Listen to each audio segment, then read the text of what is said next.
Hi అండి, welcome back to my channel. నేను మీకు కలుపుతున్నానండి. ముందుగా ఇవాళ వీడియోలో అయితే వంకాయ పచ్చింతకాయల తొక్కుతో పచ్చడి అయితే చేశానండి. రొట్టె పచ్చడి చాలా బాగుంటుంది. ఈ కాంబినేషన్లో పచ్చడి అయితే సూపర్గా ఉంటుందండి. వంకాయ చింతకాయ పచ్చడి తప్పకుండా ట్రై చేయండి. వీడియోని ఎక్కడ స్కిప్ చేయకుండా చూసి ఇంకెందుకండి ఆలస్యం, వీడియోలోకి అయితే వెళ్ళిపోదాం.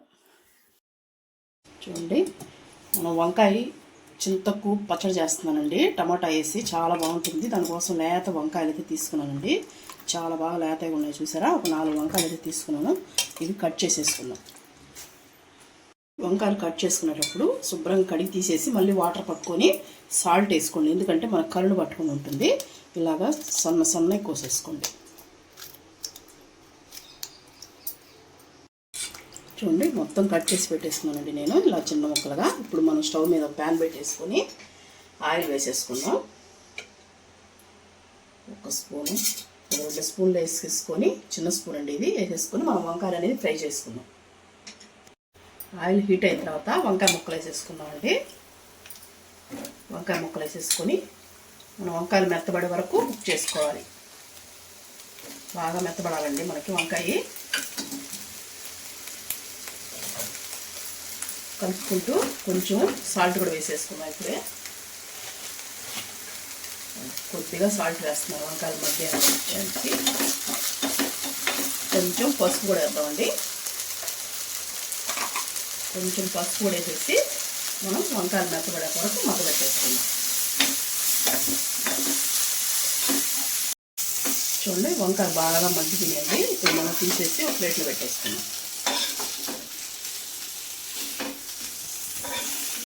వంకాయలు తీసి పక్కన పెట్టేసుకొని ఇంకో స్పూన్ అయితే వేసుకున్నామండి. ఆయిల్ స్పూన్ వేసుకొని ఇప్పుడు మనం దాంట్లోనే పచ్చిమిర్చి వేసుకున్నాం మన కారానికి తగ్గట్టు. ఎందుకంటే నేను టమాటా చింతకాయ తొక్కేస్తున్నాను కాబట్టి కొద్దిగా ఎక్కువ తీసుకున్నానండి. చూసారు కదా, ఇవైతే తీసుకున్నాను నేను.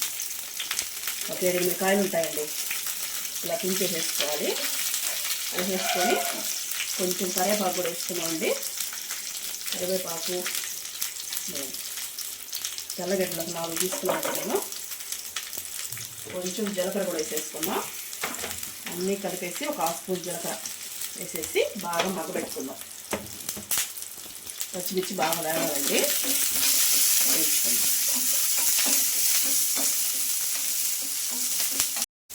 చూడండి, మనం ఈ కాయ తీసుకున్నామండి. మధ్యలో ఇలా తీసేసి పచ్చిమిర్చి కొద్దిగా వేగింది కదా, ఆల్మోస్ట్ వేగిపోయింది పచ్చిమిర్చి. ఇప్పుడు మనం టమాటా వేసేసుకున్నాం. ఎక్కువ తీసుకోలేదండి నేను, ఒక టమాటా ఎర్ర తీసుకున్నాను.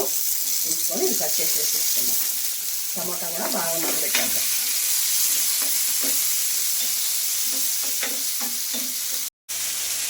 చూడండి, టమాటా కూడా మగ్గిపోయిందండి. ఇప్పుడు మనం స్టవ్ ఆఫ్ చేసుకొని చల్లారబెట్టుకున్నాం.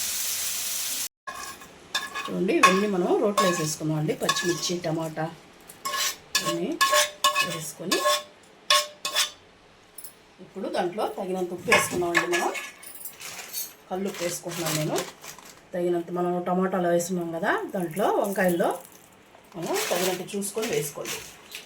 వేసుకొని ముందు దంచుకోవాలండి. పచ్చిమిర్చిని పచ్చగా దంచుకోవాలి.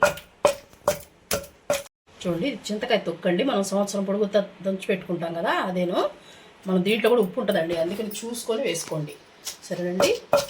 పచ్చిమిర్చి మెరిగిన తర్వాత చింత తొక్కు కూడా వేసుకొని బాగా దంచుకోవాలండి. ఇప్పుడు మనకి బాగా కలిసింది కదా, వేడి అన్నంలో చాలా బాగుంటుందండి ఇది. తప్పకుండా ట్రై చేయండి. ఇప్పుడు మనం వంకాయలు వేయించి పెట్టుకున్నాం కదా, అవి కూడా వేసేసుకున్నాం. వేసేసుకొని ఇప్పుడు దంచుకున్నాం. మరీ మెత్తగా ఏం దంచొద్దండి, కొంచెం పలుకుగానే ఉంటేనే వంకాయ ముక్కలు బాగుంటాయి అనేసి అవన్నీ అలా అనుకున్నాం. అంటే మెత్తగా అవ్వకుండా ఉంటుంది. చూడండి, ఇలా పచ్చ దంచుకున్న తర్వాత కొంచెం కొత్తిమీర కూడా వేద్దామండి. ఎక్కువ అవసరం లేదు, కొంచెం వేస్తే బాగుంటుంది టేస్ట్. ఇప్పుడు ఇలా వేసేసి కొద్దిసేపు ఇప్పుడు మనం ఒక 1/2 గడ్డ ఆనియన్ వేస్తున్నానండి. ఎక్కువ వేయట్లేదు నేను, మీకు ఇష్టం ఉంటే ఒకటైనా వేసుకోండి.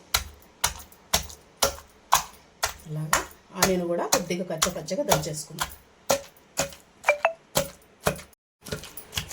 చూడండి, మనం ఎర్రగడ్డ కూడా దంచేసుకున్నాం కదా. మన చట్నీ అయిపోయిందండి. మన పచ్చడి తీసేసుకున్నాం.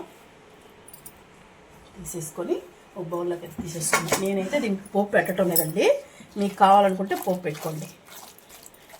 నాకు ఇలాగే ఇష్టం కాబట్టి మా ఇంట్లో ఇలాగే తింటారండి, అందుకని నేను ఇట్లా చేసేస్తున్నాను. మీకు ఎవరికైనా పోపు కావాలనుకుంటే పోపు పెట్టుకోండి. చూడండి ఎంత బాగుందో పచ్చడి. చూసారా, ఎర్రగడ్డలు ఇలా తింటూ ఉంటే మధ్యలో చాలా బాగుంటుందండి. తప్పకుండా ట్రై చేయండి. ఇవాళ వీడియో అయితే ఇదేనండి. మీకు కానీ నచ్చినట్టయితే లైక్ చేయండి.